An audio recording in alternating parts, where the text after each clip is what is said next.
अस्सलाम वालेकुम, कैसे हैं जी सब लोग? ठीक ठाक हैं? चलो सीधा जाओ वकार। ये वकार भाई पूछ रहे हैं कि कौन सी ज़्यादा चीज़ है ना जिस पे मुझे ज़्यादा ध्यान देना चाहिए। जो मेरी गलती ना हो उस जगह सीधा पे जाओ, सीधा मेन जाओ। फोकस हो मेरा। ठीक है, तो मैंने इनको कहा है कि आपने जो मेन ज़्यादा फोकस देना है ना, यू टर्न कर अपनी गियरों की टाइमिंग, यानी जो पाँव का कंट्रोल है ना, जैसे क्लच और गियर और रेस और ब्रेक, मतलब कब आपने गियर लगाना है, कब आपने गियर निकालना है, कितना क्लच छोड़ना है, ये बताया हुआ है ना आपको। कितना हाफ क्लच कहाँ पे रखना है। गाड़ी आपकी हमेशा पावर में रहनी चाहिए। मतलब पावर में कैसे, कि जैसे होता है कि आप कहीं पे, जैसे अभी थोड़ी स्पीड है, ठीक है, आपका तीसरा गियर लगा हुआ, पता है आपको। अब ये तो गलत बात है ना, अगर आपको गाड़ी उठानी पड़ गई तो आप क्या करोगे, है ना।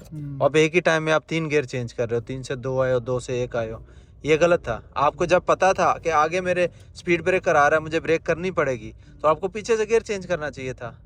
ऐसा ही है ना। तो पहले से प्लानिंग करो, ठीक है। मैनुअल में प्लानिंग करनी होती है कि आगे मेरी सिचुएशन क्या चल रही है। मैंने आपको ये बताया हुआ है, याद है ना, हमने पूरी क्लास की थी इसके ऊपर, ठीक है।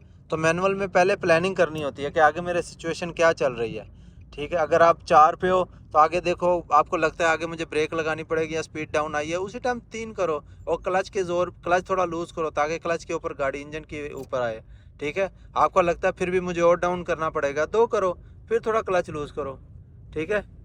तो अगर आपको पता है 3 में हो तो आपको एक जल्दी रुकना पड़ जाए, उसी क्लच में 2 और 1 कर सकते हो, ठीक है। वो कोई मसला नहीं है। तो कहने का मतलब यह है कि आपको प्लानिंग करनी है और गाड़ी आपकी पावर में रहनी चाहिए। ऐसा नहीं है कि गाड़ी आपकी जो बड़ा गियर, आपको गाड़ी उठानी पड़ गई तो आप वो फिर मसला हो जाएगा ना, बैठ जाओ। आपका गियर भी स्पीड के हिसाब से डाउन आना चाहिए। इसी तरह ही आपका भी है, आपका गियर स्पीड के हिसाब से अप आना चाहिए। गाड़ी में पावर रहनी चाहिए। ये नहीं कि गाड़ी गर गर गर गर ऐसा वो वाइब्रेट कर रही है। गाड़ी का गियर बढ़ा है तो आपकी गाड़ी पावर पावर कहाँ से लेगी? वो तो चलो जाओ, वो तो फ्यूल लेगी बस। और फ्यूल पंप भी ख़राब होगा उसमें, ठीक है। क्योंकि फ्यूल पंप जब आपका गियर बढ़ा है तो वो खींचेगा, फ्यूल खींचेगा, वो उसमें बटरफ्लाई में फ्यूल जमा होता है। फिर जब वो फ्यूल जमा होगा तो वो पावर नहीं देगा आगे। तो इसलिए कम स्पीड में गियर भी छोटा होना चाहिए। समझ आ गई मेरी बात? उम्मीद है जी आपको भी समझ आई होगी, ठीक है। सो जो बहुत ज़रूरी चीज़ है ना मैनुअल में, आपका गियर का और क्लच का कंट्रोल कम्बिनेशन, यानी आपका परफेक्ट होना चाहिए। कब गियर डाउन करना है और कब गियर अप करना है, जो बहुत ज़रूरी चीज़ है ये। अगर ये आपका सही हो गया तो आपको आपको गाड़ी चलाना बहुत आसान हो जाएगा आपका, ठीक है। और गाड़ी में हमेशा पावर रहनी चाहिए। कभी भी आपको गाड़ी उठानी पड़ जाए तो गाड़ी में पावर हो, आप उसी टाइम गाड़ी उठा सको, ठीक है। चलो शाबाश, यू टर्न करो। अब देखो, आपको पता है ना वहाँ पे मुझे रोकना है, आप क्लच दबाओ, यहीं पे गियर कर लो, कोई बात नहीं है। 2-4 मीटर 5 मीटर पीछे भी आप गियर कर लोगे, क्योंकि आपको पता है मुझे गाड़ी रोकनी है। अगर आपको नहीं पता कि मुझे गाड़ी रोकनी है तो फिर आप 2 में चलो, क्योंकि आप चल रहे हो। समझ आ गई? चलो जाओ। पहले से प्लान किया करो। मैनुअल गाड़ी में पहले से प्लानिंग करते हैं कि आगे आपको क्या करना है। अब ये देखो, आपका स्टीयरिंग सीधा हुआ नहीं, आपने पहले गियर के ऊपर हाथ रख लिया। क्या जरूरत थी? पहले स्टीयरिंग सीधा करो, वही पहले गियर में पिक तो दे लो। पहले पिक देने के बाद ही दूसरा लगाओगे ना। तो आप तो अभी स्टीयरिंग घुमा ले थे, आपने पहले हाथ रख दिया, गाड़ी को पावर तो मिली नहीं है। अगर आप वहाँ पे गियर भी चलो चेंज कर देते, लेकिन किया नहीं आपने, सिर्फ हाथ ही रखा है। गियर चेंज कर देते तो गाड़ी में पावर तो थी नहीं, 2 गियर में कैसे गाड़ी उठाते आप? फिर दूसरे नंबर पे आपने एक हाथ से स्टीयरिंग घुमा रहे हो, एक हाथ अपने गियर पे रखा हुआ है, गियर चेंज भी नहीं कर रहे हो। उस हाथ का क्या काम था इधर गियर के ऊपर? कुछ काम था? नहीं था ना।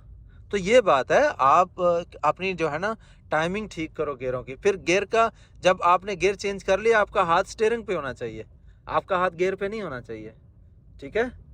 आई होप जी आपको समझ आई होगी मेरी बात। अगर जिस जिसको नहीं समझ आई मुझे कमेंट सेक्शन में बताइएगा, और जिसको समझ आई है यस ज़रूर लिखिएगा, ताकि मुझे पता चले कि कितने लोगों को समझ आ रही है। ये बहुत ज़रूरी लेक्चर्स हैं जो आपको समझने के लिए, जो नए बंदे हैं ना उनके लिए बहुत ज़रूरी है ये। और उनको फ़ायदा होता है, राइट जाओ, उनको फ़ायदा होता है। मुझे व्हाट्सएप के ऊपर बहुत लोग बताते हैं कि जिनको फ़ायदा होता है। तो प्लीज़ ज़रूर सब्सक्राइब करें ताकि ज़्यादा लोगों को फ़ायदा हो। हमारी नीयत यही है कि ज़्यादा से ज़्यादा लोगों को फ़ायदा हो। बेचारे इधर लोग बहुत ज़्यादा परेशान होते हैं, स्पेशली मैनुअल में, क्योंकि मैनुअल में ज़्यादा आती है लेबर क्लास। तो लेबर क्लास के पास इतने पैसे नहीं होते ज़्यादा ना लगाने के लिए।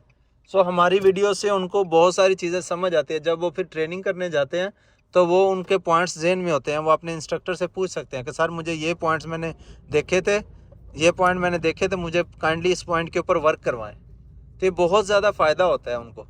तो प्लीज़ ज़्यादा से ज़्यादा सब्सक्राइब करें ताकि ज़्यादा लोगों तक जो है ना ये जाए वीडियो। ओके, अल्लाह हाफिज़।